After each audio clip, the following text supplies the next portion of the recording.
আল্লাহ, আমি গুনাহ করেছি, অন্যায় করেছি, অপরাধ করেছি, আপনি যদি ক্ষমা না করেন, ক্ষমা করার মতো দ্বিতীয় আর কেউ আছে নাকি বলেন? আছে? এজন্য ক্ষমা চাইবেন কার কাছে? আরো জোরে কার কাছে? নিরাশ হওয়ার কারণ নাই। কত গুনাহ করেছেন, কত অন্যায় করেছেন, আপনার গুনাহ যত বড়ই হোক, আল্লাহর দয়া তার চেয়েও বড়, ঠিক কি না? আবার সাইয়েদনা ইব্রাহিম আল্লাহর কাছে নামাজের দোয়া করলেন। কিসের দোয়া? রব্বি জাআলনি মুকিমাস সালাতি ওয়া মিন যুররিয়াতি রব্বানা ওয়া তাকাব্বাল দুআ। ও আল্লাহ, আপনি আমার নামাজ কায়েমকারী বানিয়ে দেন, আমার ছেলেটার নামাজ কায়েমকারী বানিয়ে দেন, আমার দোয়াটা আপনি কবুল করে নেন। পড়েন আমিন। হে নামাজি আমার ঘরে নামাজে পড়ো আজ, দিলে মে তোমার চরণ তলে হৃদয় যায় নামাজ।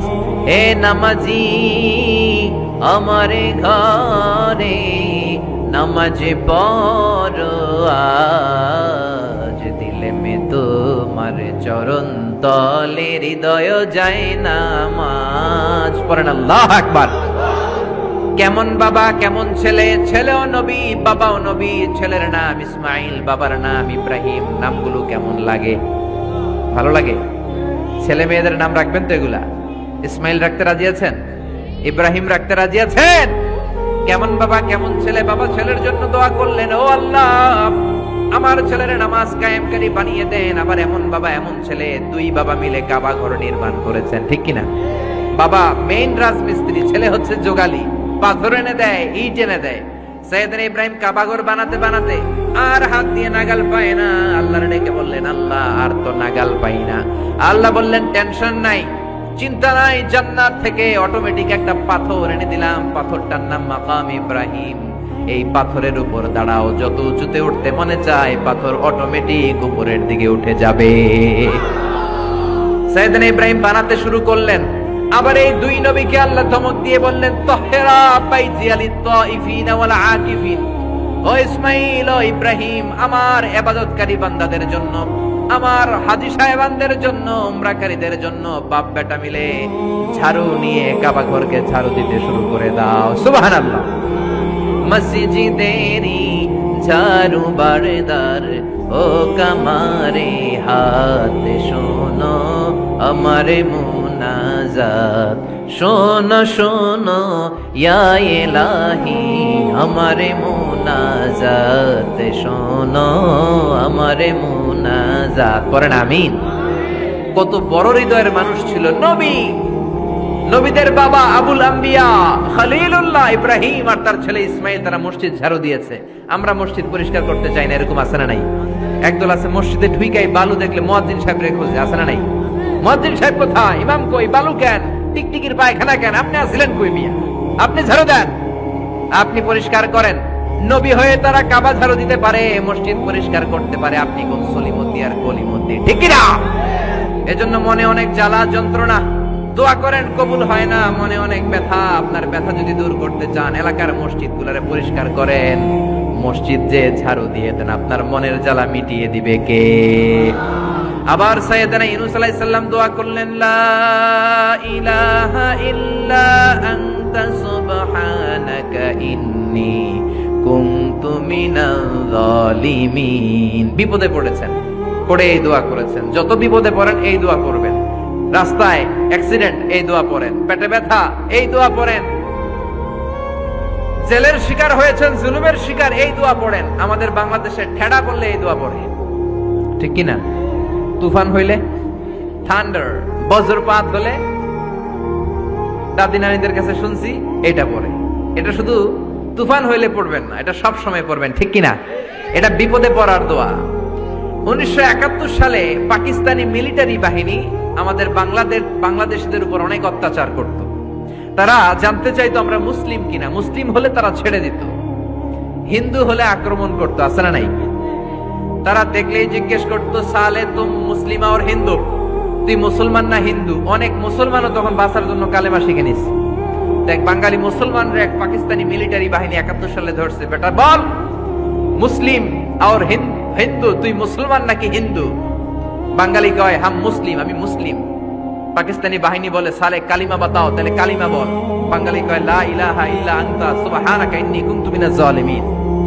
পাকিস্তানি কয় সালে ये तो मुसीबत का कलिमा है, বাঙালি কয় हम तो भी मुसीबत में हैं। পাকিস্তানি বলে বেটা এটা তো মুসিবতের কালিমা, বাঙালি কয় আমিও তো কম মুসিবতে নাই। পিস্তল ধরে তুমি আমার কালিমা জিজ্ঞেস করো কোনটা বলতে যায় কোনটা বলি, আমার তো হুঁশ নাই, ঠিক কিনা? এজন্য বিপদে পড়লে এই দোয়া পড়ার দরকার আছে না নাই? আবার জাকারিয়া আলাইহিস সালামের ছেলে নাই, উনি ছেলের জন্য দোয়া করলেন কার কাছে? রাব্বি লা তাযারনি ফারদান ওয়া আনতা খায়রুল ওয়ারিসিন।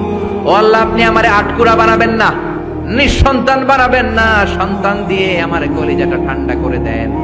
যাদের সন্তান নাই আল্লাহর কাছে বেশি বেশি করে চান, মনের জ্বালা দূর করে দিতে পারে কে?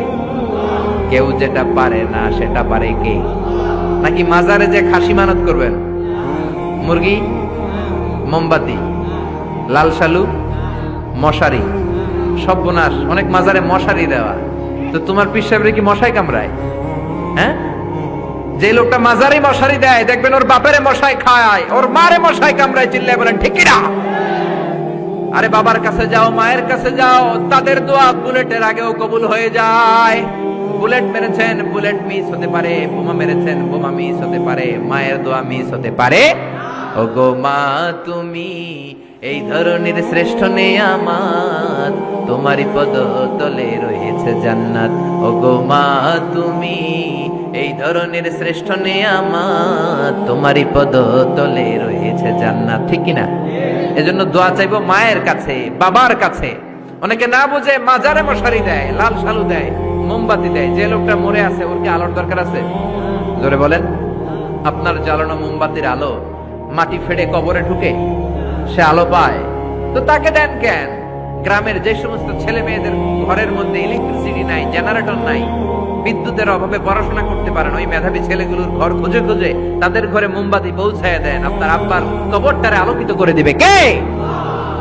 এগুলো করে না। মাজারে যে খাসি দেয়, মাজারে ছাগল দেয়, মাজারে ছাগল দেয়া যাবে না, খাসি দেয়া যাবে না, মানত করা যাবে না। মানত করতে হবে একজনের জন্য, তিনি কে? সে আল্লাহ বললেন গোলাম চাইতে হবে শুধু আমার কাছে। সব নবীরা এইভাবে দোয়া করেছেন। সাইয়েদনা ঈসা আলাইহিস সালাম দোয়া করেছেন, আল্লাহ আপনার কাছে আমি দোয়া করি আমারে আপনি শেষ নবী বানায়া দেন। কোন নবী? জোরে বলেন। এটা কি সম্ভব? কারণ শেষ নবী একজন আছে না নাই? কি নাম? সবাই বলেন কি নাম? মুহাম্মদ সাল্লাল্লাহু। আল্লাহ বললেন না না, উল্টা পাল্টা আবদার করো না, ওই নবুয়তি দিয়ে দেয়া হয়েছে। ঈসা বললেন ওকে, আমি পড়েছি ইনজিলের মধ্যে ওই নবীর উম্মতদের এত মর্যাদা, বনি ইসরাইলের অনেক নবীর চাইতে নাকি উম্মতে মুহাম্মাদের মর্যাদা অনেক বেশি হবে। আল্লাহ শেষ নবী আমাকে বানালেন না, ওকে, কিন্তু আমার উম্মতকে ওই উম্মত বানান। আল্লাহ বলেন নো, ওইটাও দেয়া হয়ে গেছে। পাবে কে? বিশ্ব নবী পাবে। বিশ্ব নবীর উম্মত আমরা হলাম উম্মতে মুহাম্মাদি। আমাদের মধ্য থেকে যারা আলেম হবে, হক্কানি আবেদ হবে, আল্লাহর ওলি হবে, বনি ইসরাইলের অনেক নবীদের চাইতেও তাদের মর্যাদা বেশি হয়ে যাবে। সুবহানাল্লাহ। এবার উনি চোখের পানি ছেড়ে দিলেন। আল্লাহ দোয়া করলাম আমারে শেষ নবী বানান, বানালেন না। দোয়া করলাম আখিরি উম্মত আমারে দেন, আমারে দিলেন না। এবার আমি দোয়া করি, এই দোয়া কিন্তু ফেলতে পারবেন না। আল্লাহ বললেন করো করো। সাইয়েদনা ঈসা বললেন আল্লাহ তাহলে আপনি আমাকে এই পৃথিবীর মধ্যে ওই নবীর উম্মত করে আরেকবার দুনিয়াতে পাঠানো লাগবে। সুবহানাল্লাহ। কবুল করে নিল কে? পৃথিবীতে একজন নবী এখনো মরে নাই। কি নাম? ঈসা আলাইহিস সালাম। উনি আসবেন। ইমাম মাহাদির 7 বছর যখন হবে, তার গভর্নিং 7 বছর চলে যাওয়ার পরে আসবেন। ঈসা আলাইহিস সালাম যখন আসবেন, এসে দাজ্জালকে, অ্যান্টি ক্রাইস্টকে নিজ হাতে হত্যা করবেন। চিল্লায় বলেন ঠিক কিনা? এটা ছিল ঈসা নবীর দোয়া। এবার বিশ্ব নবী কোন দোয়া করেছেন জানার দরকার আছে না নাই? বিশ্ব নবী বলেন লিকুল্লি নবীন দাওয়াতুন মুস্তাজাবা। প্রত্যেক নবীর জন্য একটা করে দাওয়া মুস্তাজাবা আছে। আলেম যারা আছেন তারা বুঝবেন। দাওয়া মুস্তাজাবা মানে এমন দোয়া যেটা কবুল হয়ে যায়। দোয়া করলেই, কথা বলেন, দোয়া করলেই কবুল। এরকম দোয়া রব্বুল আলামিন সব নবীকে একটা একটা করে দিয়েছেন। ওই দোয়াটা করলেই সেকেন্ডের মধ্যেই কবুল করে দেয় কে? সব নবী ওই দোয়া দুনিয়াতেই করে ফেলেছে। বিশ্বনবী বললেন লিকুল্লি নবিয়িন দাওয়া মুস্তাজাবা। সব নবীর জন্য একটা স্পেশাল দোয়া আছে, দাও বিহা, যেই দোয়াটা নবীরা দুনিয়াতেই করে ফেলেছে। ওয়া ইন্নী আখতাবিউ দাওয়াতি শাফাআতান লি উম্মতি ইয়াউমাল কিয়ামাহ। আল্লাহু আকবার। আর আমি আমার দাওয়া মুস্তাজাবা স্পেশাল দোয়াটা এখনো করি নাই, আমার দোয়াটা এখনো আমি জমিয়ে রেখেছি। কিয়ামতের কঠিন ময়দানে আমার উম্মত যখন বিপদে পড়ে যাবে, আমার উম্মতের জান্নাতে যাওয়ার ব্যাপারে ঝামেলা লেগে যাবে, আল্লাহর অনুমতি ক্রমে শাফাত করে করে আমি আমার উম্মতদেরকে জান্নাতে ঢুকিয়ে দেব। তখন আমি ওই দোয়াটা করব। বিশ্বনবী সেজদায় পড়ে থাকবেন কিয়ামতের ময়দানে, সব নবীরাও বলবে ইয়া নাফসি ইয়া নাফসি। কেউ যখন আল্লাহর কাছে যেতে পারবে না, সবাই মিলে বিশ্বনবীর কাছে যাওয়ার পরে বিশ্বনবী তখনও মাথা তুলবেন না। বিশ্বনবী কপাল ঠুকে কেঁদে কেঁদে বলবেন রব্বি হাবলি উম্মতি, ও আল্লাহ আমার উম্মতকে আপনি মাফ করে দেন। সুবহানাল্লাহ। আল্লাহ বলবেন নবী ইরফা রাসাক, মাথা উঠান, সাল তুতা, আজকে যা চাইবেন তাই দিব, ইশফা তুশাফা, যারাই শাফাত করবেন আমার অনুমতি ক্রমে কবুল করে নিব। সুবহানাল্লাহ। বিশ্বনবী চাইলে এই দোয়াটা দুনিয়াতেই করতে পারতেন অন্য নবীদের মতো, ঠিক কিনা? অন্য নবীরা যেমনি নিজেদের প্রয়োজনে ওই দোয়াটা দুনিয়াতেই করেছে, আমার নবীকে ওই রকম করেছে নাকি? তার মানে আমার নবীর আমাদের জন্য মায়া বেশি না কম? আমার জন্য রেখে দিয়েছেন ওই দোয়াটা, আপনার জন্য রেখে দিয়েছেন দোয়াটা, আমাদের জন্য দোয়াটা রেখে দিয়েছেন। আমরা যখন কিয়ামতের ময়দানে বিপদে পড়ে যাব, বিশ্বনবী দোয়া করে করে আমাদেরকে জান্নাতে ঢুকিয়ে দিবেন, ঠিক কিনা? বিশ্বনবী দুনিয়াতে কম আঘাত সহ্য করেন নাই। যেই লোকটার বাইরের চামড়া থেকে রগ দেখা যেত, রগের ভেতর দিয়ে যে রক্তগুলো দৌড়াদৌড়ি করে সেটাও দেখা যেত। সুবহানাল্লাহ। পৃথিবী এত সুন্দর মানুষ দেখে নাই। ওই লোকটাকে পাথর মেরে মেরে তায়েফের ময়দানে রক্তাক্ত করা হয়েছে 3 বার। আমি দেখে এসেছি এবার জায়গাটা। একবার আহত হলেন, আবার উঠলেন, আবার পাহাড়ের কাছে গেলেন, আবার মারা হলো, আবার পাহাড়ের ওই পাশে গেলেন, আবার মারা হলো। 3 বার পাথর মারা হলো। বিশ্বনবী নিজের কোনো প্রয়োজনে, নিজের স্বার্থের জন্য যান নাই, তায়েফবাসীদের জান্নাত নিশ্চিত করার জন্য, তাদের ভালোর জন্য, তাদেরকে দাওয়াত দেওয়ার জন্য গিয়েছেন। তারপরও মাইরা সানা নাই, তখনও বিশ্বনবী দোয়া করেন নাই। ওই দিন যদি দোয়া করতেন আল্লাহ তায়েফবাসীদেরকে আপনি শেষ করে দেন, সেকেন্ডের মধ্যে পুরো তায়েফকে পাউডার করে দিতে পারতো কে? উহুদের ময়দানে তীর এসে বিশ্বনবীর দাঁতের মধ্যে বিঁধে গেল, ঝরঝর করে রক্ত ঝরলো। ওই কঠিন দিনেও বিশ্বনবী ওই দোয়াটা করেন নাই, ঠিক কিনা? বদরের ময়দানে 313 জন সাহাবী নিয়ে বিশ্বনবী চোখের পানি ছাড়ছেন। আবু বকর বলেন ইয়া রাসূলুল্লাহ, ইয়া হাবিবাল্লাহ, মাথা উঠান, আপনি এমন ভাবে দোয়া করেছেন আমার মন সায় দেয়, আমার মন বলে আজকের দোয়া আল্লাহ ফেরাবে না, ওঠেন। বিশ্বনবী চাইলে ওই জন্য বলতে পারতেন কুরাইশদেরকে আল্লাহ আপনি নাস্তানাবুদ করেন, করে দিত কে? প্রচন্ড ক্ষুধার সময় বিশ্বনবী যখন মক্কায় কেঁদে কেঁদে হয়রান, তখন ওই দোয়াটা করেন নাই, ঠিক কিনা? 3 বছর আত্মীয় স্বজন সহ শিয়াবে আবু তালেবে জেল খেটেছেন। কয় বছর? জোরে বলেন। প্রথম বছর খেয়েছে ছাগলের গোশত, সবাই ছাগল পালতো, নিজেদের ছাগলের গোশতগুলো খেয়েছে। দ্বিতীয় বছর কোনো ছাগল নাই, ছিল ছাগলের রোদ্রে শুকানো চামড়াগুলো, পানিতে ভিজিয়ে ভিজিয়ে চামড়া খেয়েছে। তৃতীয় বছর ছাগলের চামড়াও নাই, কি নাই? দ্বিতীয় বছর ছাগলের চামড়াও নাই, ছিল গাছের বাকল, গাছের পাতা। শিয়াবে আবি তালেবে বিশ্বনবী গাছের পাতা খেয়ে, গাছের চামড়া খেয়ে জীবন ধারণ করেছেন। বিশ্বনবীর এলাকার লোকগুলো, মুমিনগুলো কেঁদে কেঁদে হয়রান। তখনও যদি বিশ্বনবী দোয়া করতেন, কবুল করত কে? মদিনায় দুর্ভিক্ষ, কোনো খাবার নাই, বিশ্বনবীর পেটে কোনো খাবার নাই, কোনো দানা পানা পড়ে নাই। বিশ্বনবীর কলিজার টুকরা নাতি হাসান আর হোসাইনের পেটেও কোনো খাবার নাই। বিশ্বনবীর কলিজার টুকরা ফাতেমার পেটে কোনো খাবার নাই। চাইলে বিশ্বনবী তখন দোয়াটা করতে পারতেন না? বিশ্বনবী মসজিদে নববীতে জোহরের নামাজ পড়ে হাসান হুসাইনকে দেখতে গেলেন, যে দেখে ফাতেমা রান্না করে। আসলে কি রান্না করে? চুলার মধ্যে পাতিল দিয়ে পানি গরম করে আর হাসান হুসাইনকে বুঝ দেয়, ঠিক কিনা? বিশ্বনবীর পায়ের আওয়াজ শুনে ঘুমন্ত হাসান আর হুসাইন জেগে গেল। দৌড়ে এসে নানাজিকে ঝাপটে ধরে ডেকে বলে, নানাজি গতকাল কেন দেখতে আসলেন না? আজকে দুপুর হয়ে গেল, বিকেল হয়ে যাচ্ছে, এখন বুঝি আপনি দেখতে আসার সময় হলো? বিশ্বনবী বললেন, হাসান হুসাইন এই তো এইমাত্র জোহরের নামাজ পড়ে আসলাম, তোমাদের খোঁজ খবর নিতে এসেছি। হাসান আর হুসাইন বলল, কি খোঁজ খবর নিবেন? খোঁজ খবর নেওয়ার আগে একটা বিচার করে দেন। বিচার, আপনি তো আহকামুল হাকিমিন, সব চাইতে বড় বিচারকের সব চাইতে বড় নবী, ইনসাফ ওয়ালা নবী। আপনার কাছে বিচার দিয়ে কেউ কোনোদিন বিচারে ঠকে নাই, ঠিক কি না? আপনি একটা বিচার করেন। বিশ্বনবী বললেন, কিসের বিচার? হাসান বলে, নানাজি আপনার মেয়ের নামের বিচার, ফাতেমার নামের বিচার। বিশ্বনবী বললেন, ও হাসান, আমার মেয়ে ফাতেমার আবার কি বিচার, কি অপরাধ আমার ফাতেমার? হাসান হোসেন চোখের পানি ছেড়ে দিয়ে ডেকে বলে, নানাজি আপনার মেয়ে আমাদেরকে খাবার দেয় না কেন? খাবার দেয় না কেন বিচার দিলাম। গতকাল সারাদিন বলেছে রাত্রিবেলা খাবার দিবে, রাতে খাবার দেয় নাই। আমাদেরকে বলেছে তোমরা ঘুমিয়ে যাও, আমি রান্না করি, সকালে দিব। ঘুমায় গেলাম, সকাল বেলায় খাবার চাইলাম, আপনার মেয়ে ফাতেমা তখন আমাদেরকে খাবার দেয় না। দাদা, আমরা ছোট্ট দুইটা মানুষ ক্ষুধার জ্বালায় বেহুশ হয়ে যাই, আর সহ্য করতে পারি না, আপনার মেয়ে খাবার দেয় না। দুপুর হয়ে গেল, দুইজনে কান্নাকাটি করি, আপনার মেয়ে এখন পর্যন্ত আমাদেরকে খাবার দেয় নাই।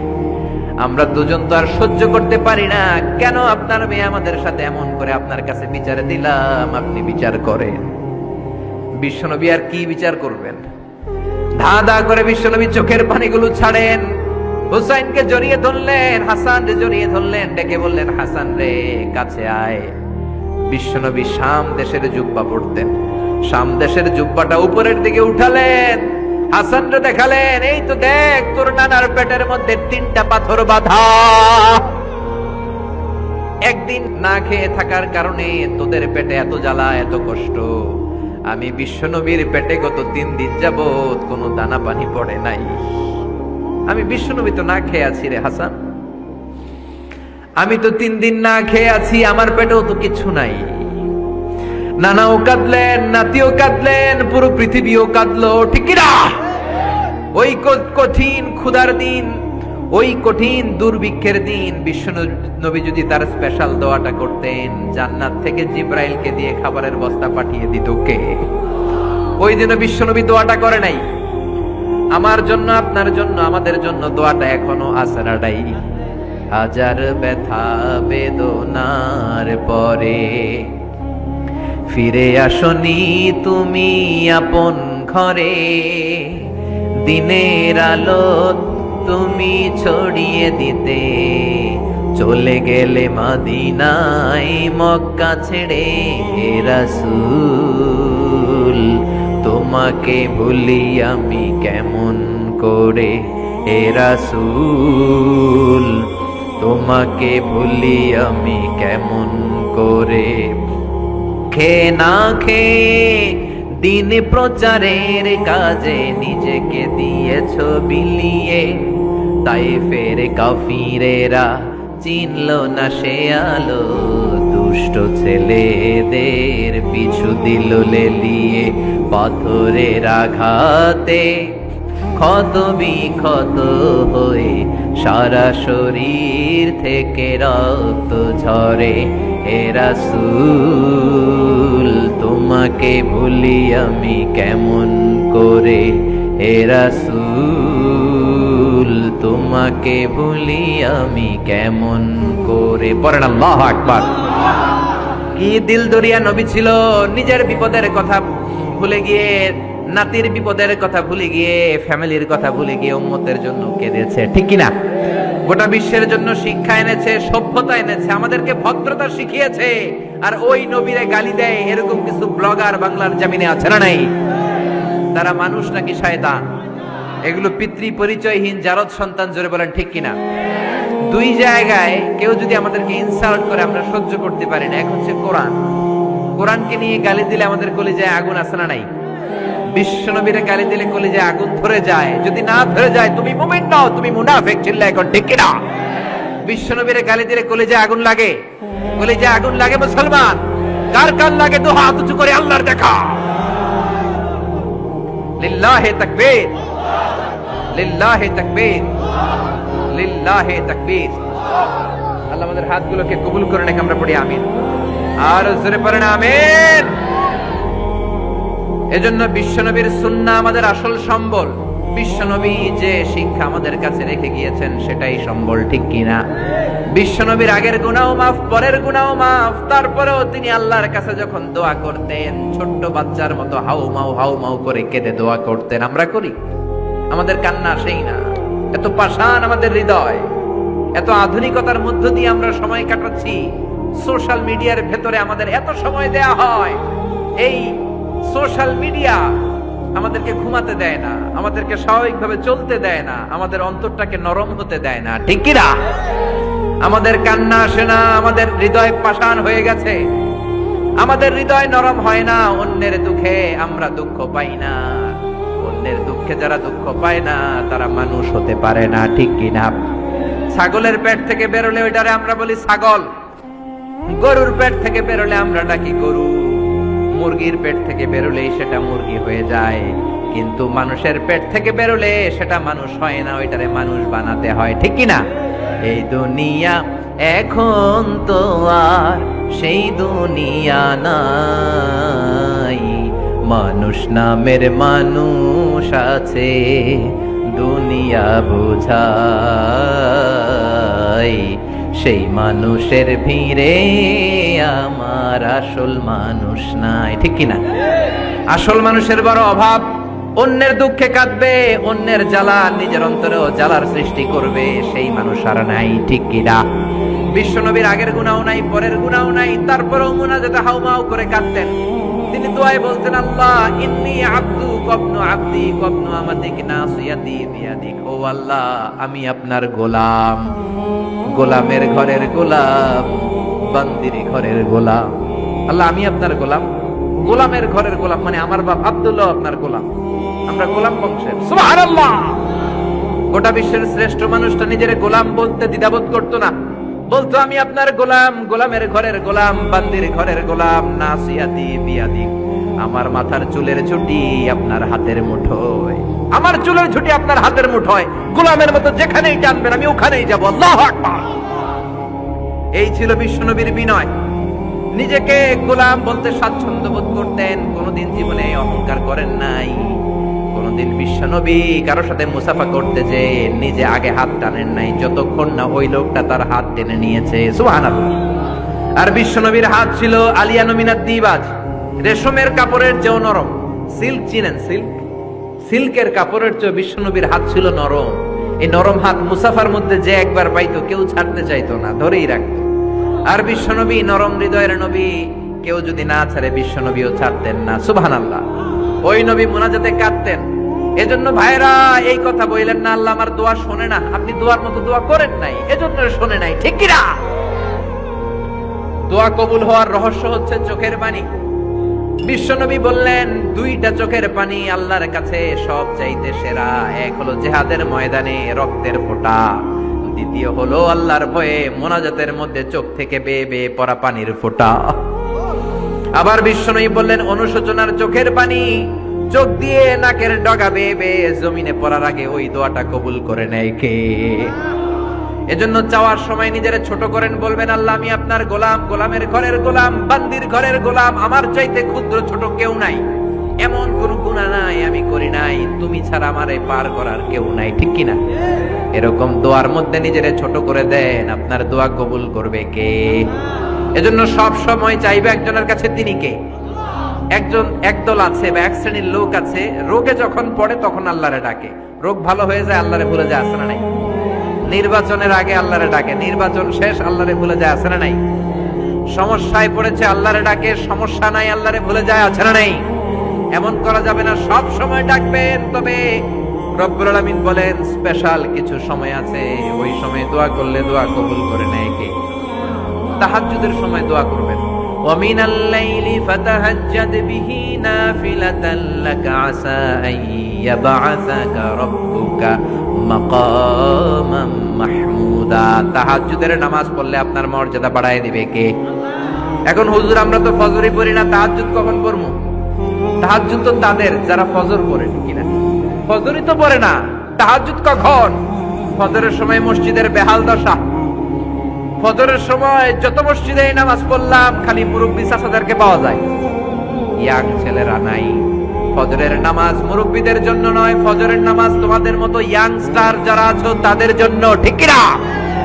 ওয়াদা করো সূর্যপুরের মসজিদগুলোতে যুবকরা যে ফজরের নামাজে মসজিদ ভরে দিবা, রাজি আছো? রাজি আছো যুবকেরা? এই যৌবন বয়সের ইবাদত আল্লাহর কাছে সবচাইতে প্রিয়। খেয়াল করে বোঝার চেষ্টা করো, যুবক বয়সে যদি গভর্নমেন্ট সার্ভিস করো, বার্ধক্যে উপনীত হলে পেনশন আছে না নাই? অনুরূপ ভাবে যুবক বয়সে যদি ইবাদত করো, বার্ধক্য অবস্থায় ইবাদত করতে না পারলেও পেনশনের হিসাবে তোমার আমলনামায় সওয়াব দিয়ে দিবে কে? এজন্য যুবক বয়সের ইবাদত আল্লাহর কাছে প্রিয়। মসজিদ তখন ধরে যখন আর কাজ করার সুযোগ নাই। মসজিদে তখন যায় যখন কেউ চাকরিতে নেয় না। মসজিদে তখন যায় যখন ঘরের কেউ তার সাথে কথা বলতে চায় না, মানে বয়স হয়ে গেছে 70।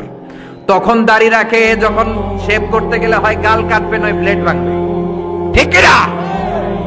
এজন্য যুবক বয়সে মসজিদে যাও। এখন তোমাদের রক্ত গরম, যা চাও তোমরা তাই করতে পারো। যেই মুরব্বী বাবাদের দাড়িগুলো পাকা হয়ে গিয়েছে তারাও তোমাদের মতো ওই বয়সটা পার করে এসেছে, ঠিক কি না? দুদিনের দুনিয়া, অল্প কয়েকটা বছরের ব্যবধানেই তোমার চুল পাকতে শুরু করবে। তোমার এই রক্ত গরম শরীরটাও ঠান্ডা হয়ে যাবে। তোমার আশেপাশে আর কেউ ঘুরবে না, কেউ তোমারে ডাকবে না, কেউ তোমারে গুনবে না। চিল্লায় বলেন ঠিক কি না? এজন্য কিয়ামতের দিন বিশ্বনবী বলেন, বনি আদম 5টা প্রশ্নের উত্তর না দিয়ে কেউ পা নাড়াতে পারবে না। এর মধ্যে একটা প্রশ্ন হলো, যৌবন বয়সটা তুমি কেমন কাজে লাগিয়েছো? যৌবন বয়সে কি ইসলামের পক্ষে স্লোগান দিয়েছো নাকি রাম আর বামপন্থীদের দলে গিয়েছো, ঠিক কি না? যৌবন বয়সে কি তাফসীর মাহফিলে গিয়েছো নাকি মমতাজের গানের কনসার্টে গিয়েছো? যৌবন অবস্থায় তুমি কি কোরআনের অর্থ পড়েছো, ইসলামী সাহিত্য পড়েছো নাকি চটি বই পড়েছো, ঠিক কি না? পাই টু পাই কিয়ামতের দিন জিজ্ঞেস করবে কে? চিল্লায় বলেন কে?